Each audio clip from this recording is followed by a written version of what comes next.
Freddie O'Connell has shared some of his thoughts about Waymo during his roundtable today. Mayor O'Connell says he hasn't ridden in one of the driverless vehicles yet, but he did mention that it was important for police to get clearance to enforce traffic laws on them. So Tennessee recently passed a law allowing officers to issue traffic citations to a vehicle's registered owner, but the mayor believes that more actually needs to be done.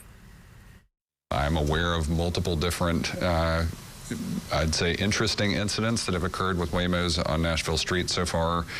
We would love to have a little more local regulatory authority there. Now, you can report an issue with a Waymo vehicle by dialing 311 or using the hubNashville portal.